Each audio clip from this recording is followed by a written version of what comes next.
Ladies and gentlemen, welcome to Metropolis Radio. Today we are talking about why Hulu will be okay without NBCU content. But before we go any deeper, guys, just remember that at least one of my videos every week will not be coming to the YouTube channel.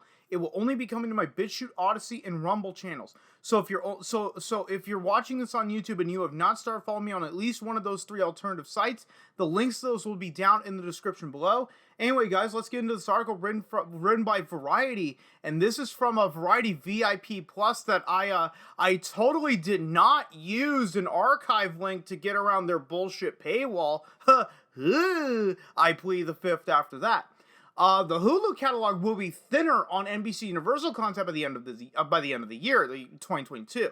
That's what was reported last week, as NBCU confirmed it ended its agreement with Hulu that followed the Disney-owned streamer to play episodes of programs like Law & Order: Organized Crime and SNL soon after they aired on linear TV. The move had been anticipated since the Wall Street Journal in November reported the move had been anticipated since the Wall Street Journal in November reported the NBCU Hulu deal termination was a possibility.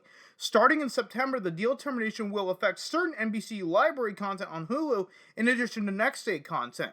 The list of programs moving from Hulu to Peacock is not yet finalized, though some NBC shows, including This Is Us and Law & Order SVU, will remain on Hulu because they're not part of this current deal, not being renewed per deadline. But even if every NBCU show was departing Hulu in the fall, Disney's streamer would likely be able to get by without significantly frustrating a big portion of its viewers. That's because Hulu isn't overly reliant on NBCU content for viewership. Research firm Ampere Analysis estimates that as of January 2022, NBCU was the parent distributor of 7% of distinct titles available in Hulu's catalog. The distributors, rather than the production companies of Hulu's titles, should be focused on for this analysis. That's because there are instances where the producer of a title doesn't end up distributing it or owning all the rights to it, such as Hulu original The Handmaid's Tale, which is produced by MGM.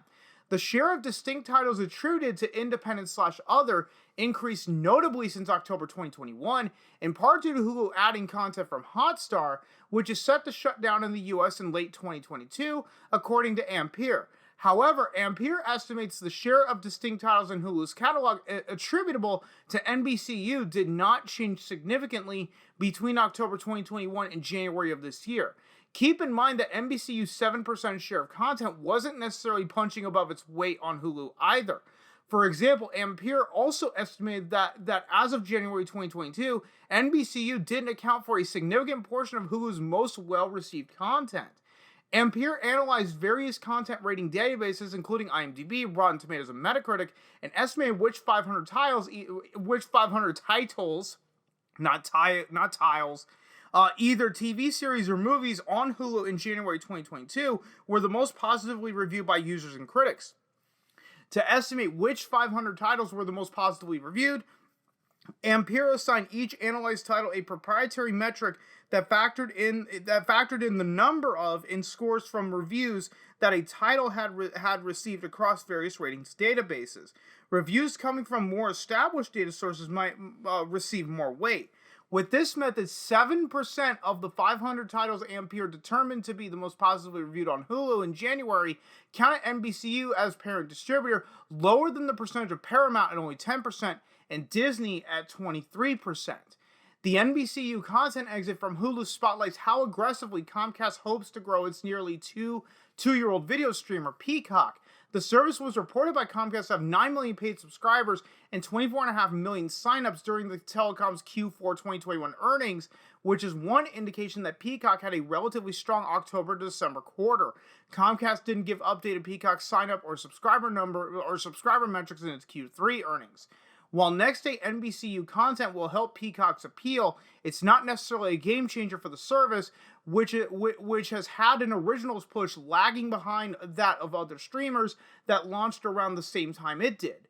Something that might boost Peacock more quickly in the months ahead are day-and-date releases, though Universal Chair Donna Langley has signaled previously that an aggressive day-and-date strategy is not in the cards for Peacock. Now, will this move help grow Peacock? In theory, but as they bring up, it's not like that this is going to significantly damage Hulu.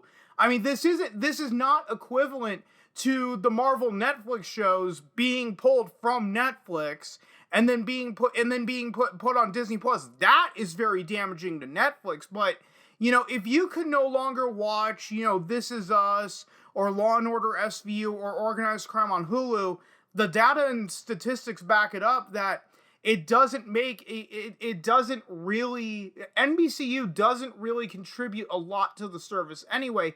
Sure, some people are going to be pissed off, but it's such a small number that, honestly ask yourself, are they even going to notice? I mean, obviously people who are watching the shows on Hulu are going to notice right away.